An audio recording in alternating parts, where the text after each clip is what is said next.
একজন পুরুষের কিছু আলাদা বৈশিষ্ট্য থাকতে হয়, যেমন একজন নারীরও কিছু কি থাকতে হয়, বৈশিষ্ট্য থাকতে হয় আল্লাহর কাছে প্রিয় পাত্রী হওয়ার জন্য, আল্লাহর কাছে মর্যাদাবান হওয়ার জন্য। নবী আলাইহিসসালামের কাছে একবার একটি লোক আসলেন। লোকটি যাওয়ার পরে নবী আলাইহিসসালাম উপস্থিত লোকদেরকে জিজ্ঞাসা করলেন, এই লোকটি প্রসঙ্গে তোমাদের বক্তব্য কি, মন্তব্য কি, এই লোকটার সামাজিক অবস্থান কেমন, এর মূল্য কি? তখন সবাই বলে উঠল, ইয়া রাসূলুল্লাহ, এই লোকটা তো খুব আমাদের সমাজে খুব হাতে গোনা মানুষ। এই লোকটা যদি কারোর মেয়ে বিয়ে করতে চায়, সঙ্গে সঙ্গে সবাই তার কাছে মেয়ে বিয়ে দেওয়ার জন্য প্রস্তুত থাকবে, পয়সা কড়ি আছে হয়তো, ভিআইপি যেটাকে আমরা বলি। কিছুক্ষণ পরে আরেকটা লোক আসলো, এসে চলে গেল। তখন নবী আলাইহিসসালাম সাহাবীদেরকে আবার জিজ্ঞাসা করলেন যে এই লোকটা সম্পর্কে তোমাদের মন্তব্য কি? তখন সাহাবা ইকরাম মন্তব্য করলেন, ইয়া রাসূলুল্লাহ, এই লোকটা আমাদের সমাজের খুবই সাধারণ একজন মানুষ। এই বেচারা কারোর মেয়ে বিয়ে করার প্রস্তাব দিলে কেউ তার কাছে মেয়ে দিবে না, পয়সা নাই, কড়ি নাই, কিছুই নাই তার, অসহায় মানুষ, সাধারণ মানুষ, এমন কাজ করে এই কাজ উল্লেখ করার মতো কোনো বড় চাকরিও করে না, কেউ তার কাছে মেয়ে বিয়ে দিবে না, এবং সে যদি সুপারিশ করে তার সুপারিশও কেউ শুনবে না, সে যদি কিছু বলতে যায় কেউ মনোযোগ দিয়ে তার কথা শুনবেও না, এরকম একটা সাধারণ মানুষ। নবী আলাইহিসসালাম তখন বললেন, এই যে দ্বিতীয় যে পুরুষ লোকটি আসলো, এই লোকটির মর্যাদা, এই লোকটির মান, এই লোকটির অবস্থান আল্লাহ সুবহানাহু ওয়া তাআলার কাছে কত বেশি জানো?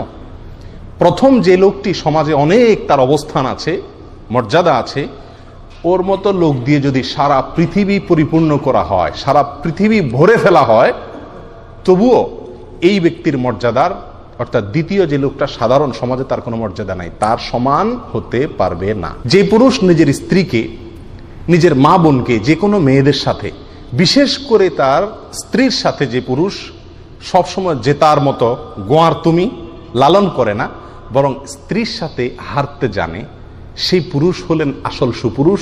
সেই পুরুষের প্রশংসা নবী সাল্লাল্লাহু আলাইহি ওয়াসাল্লাম করেছেন। আমাদের সমাজে সাধারণত যে পুরুষ তার বউকে, স্ত্রীকে দমায় রাখতে পারে, চাপায় রাখতে পারে, কথা দিয়া, হাত দিয়া, মুখ দিয়া নানাভাবে তাকে চাপে রাখতে পারে, একদম চুপ, কোনো কথা নাই, আবার কথা, আমার সামনে কথা, খবরদার আমি যেন না শুনি, বীরের মতো থাকে তার বউয়ের সামনে, বাহিরে যদিও বিড়ালের মতো থাকে। এই পুরুষটাকেই আমাদের সমাজে সাধারণত আমরা বলি কি, এটা জাদ্রেল পুরুষ, মহাপুরুষ, বীর পুরুষ। নবী আলাইহিসসালামের হাদিসের আলোকে এই লোকটা পুরুষ না, এটা কাপুরুষ। এটা কি? কাপুরুষ।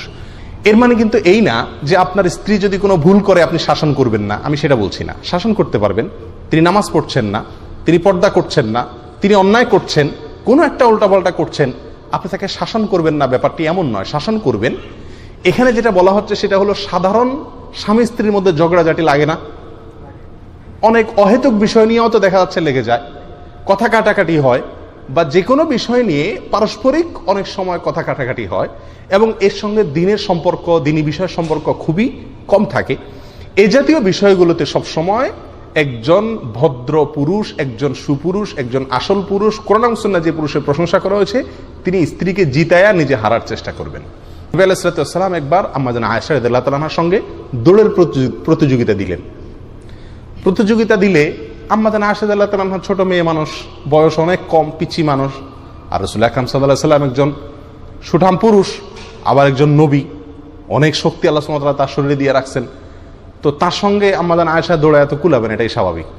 নবী সাল্লাল্লাহু আলাইহি ওয়াসাল্লাম জিতে গেছেন, আম্মা জান আয়েশা হেরে গেছেন। হাইরা গেলে মেয়েদের অবস্থা কিন্তু খুব খারাপ হয়।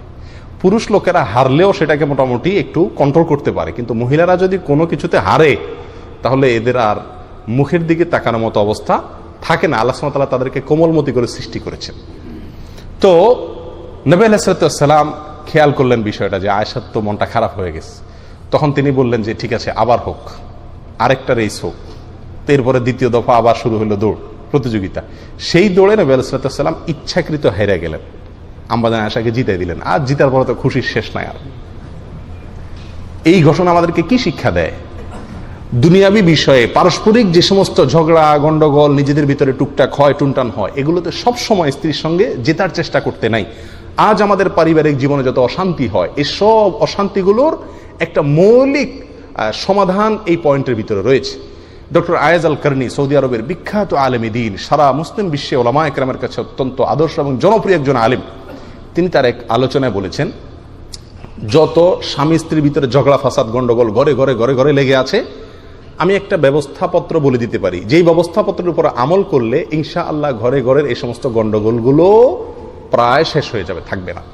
তিনি বলেছেন, আমি আমার শত শত হাজার হাজার ছাত্রকে এই ব্যবস্থাপত্র বাতলে দিয়েছি, তারা এটার উপর আমল করে উপকার পেয়েছেন, আমাকে জানাইছেন ব্যক্তিগতভাবে। বলবো আপনাদেরকে সেই ব্যবস্থাপত্রটা। সেই ব্যবস্থাপত্র হলো, তিনি বলেছেন, আপনার সাথে আপনার স্ত্রীর সাথে যদি কোনো বিষয় নিয়ে ঝগড়াঝাটি শুরু হয়, গন্ডগোল ফাসাদ শুরু হয়, আপনি একেবারে বিড়ালের মতো হয়ে যান, বাঘের মতো না হয়ে কিসের মতো হয়ে যান? বিড়ালের মতো হয়ে যান। এটা পুরুষদেরকে করতে হবে। শুরুতে হাঁটতে হবে এবং স্ত্রীকে জিতাইতে থাকেন, জিতাইতে থাকেন, জিতাইতে থাকেন। সে যা বলে, হ্যাঁ হ্যাঁ ঠিকই বলছো, আমার বিরাট ভুল হয়ে গেছে, সন্দেহাতীত ভাবে, আল্লাহ আমারে মাফ করো, ছি ছি ছি, আমি এরকম একটা কাজ করলাম, আর হবে না ইনশাআল্লাহ, তুমি দোয়া করো, আল্লাহ আমারে ভালো করে দেখ, আসলে এটা কোনো একটা কথা হলো, এটা মানুষের মতো মানুষ কাজ করলাম না আমি, আল্লাহ আমারে মাফ করে দেখ, ইন্না লিল্লাহি ওয়া ইন্না ইলাইহি রাজিউন, ঠিক বলছো তুমি, ঠিক, সহি সহি সহি, রাইট, আর হবে না ইনশাআল্লাহ, আচ্ছা এবারের মতো। একেবারে বিড়ালের মতো হয়ে মাফ চান তার কাছে এবং একেবারে ছোট হয়ে যান। কি হবে জানেন? এরপরে মহিলার যত জিদ আছে, এই সব জিদ মেটানোর পরে সে আস্তে করে নরম হয়ে যাবে। এরপরে আপনার পালা। এবার আপনি তাকে যদি নরমভাবে, সুন্দরভাবে, হাসি মুখে একেবারে আচ্ছা তরে সাইজ করে দেন, তুমি কি এটা ঠিক করলা, এটা কি বললা, স্বাভাবিক হওয়ার পরে, তারপরে দেখবেন ইনশাআল্লাহ খুব একটা অসুবিধা হবে না। তার যদি কোনো ভুল থাকে সেটা আপনি সুন্দরভাবে যদি ধরাই দিতে পারেন, বিনয়ের সাথে, মহব্বতের সাথে, ইনশাআল্লাহ সে বুঝতে পারবে এবং ভবিষ্যতে এই ভুলগুলো আস্তে আস্তে কমতে থাকবে। আর যদি সে চেতে গেছে কোনো বিষয় নিয়ে, আপনির সাথে সাথে চেতা শুরু করে দেন, তাহলে কি হবে? লোহায় লোহায় ঘষাঘষি লাগলে আগুন ধরে যাবে, জ্বলে পড়ে সব ছাই হয়ে যাবে, সংসার শেষ হয়ে যাবে। প্রিয় বন্ধুরা, এই জন্য নবী আলাইহিস সালামের আদর্শ হলো স্ত্রীর সঙ্গে ব্যক্তিগত যে সমস্ত ঝগড়া গন্ডগোল ফাসাদ হয়, এগুলোতে সবসময় নিজে জেতার চিন্তা না করে স্ত্রীকে কি করতে হয়? জিতায় দিতে হয়।